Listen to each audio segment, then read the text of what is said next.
Tonight I'm sad, but I'm never giving up, and neither is Connie. No way. In the light of day, I know most of you are never giving up either.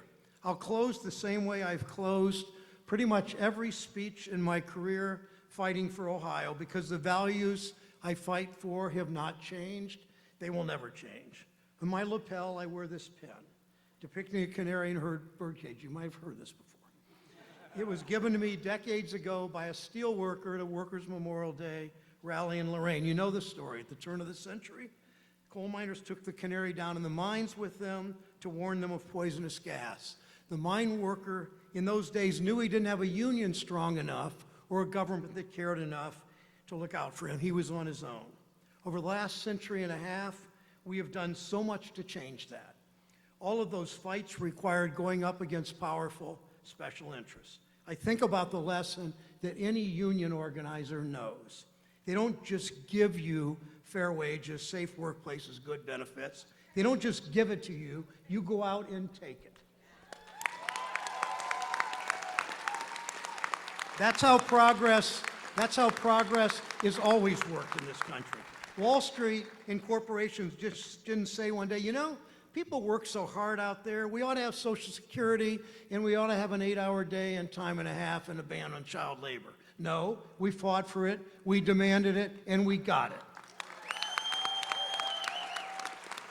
And the big insurance companies just didn't all of a sudden say, you know, a lot of people are sick. We ought to provide seniors health care. No, we fought for it, we demanded it, and we got Medicare.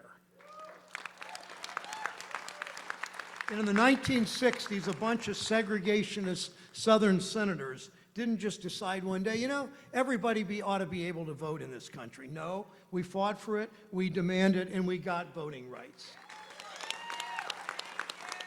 And then last year, politicians didn't all of a sudden say, you know, we really ought to stop interfering in women's personal health care decisions. Of course not. We fought for abortion rights in Ohio, we demanded it, and we got it.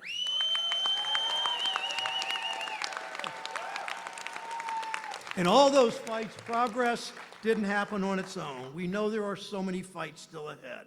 When I first came to the Senate, like all new senators, they gave me one of those really expensive, fancy pieces of jewelry. You could kind of walk around, and I'm a senator, I'm a big deal. I wore it for a couple days, but it just didn't feel right, so I took it off and I put my canary pin back on. And I've worn that canary pin every day since. So tonight, nothing changes. I don't take off this pin. I'm not giving up on our fight for workers, and I know you won't either. Thank you.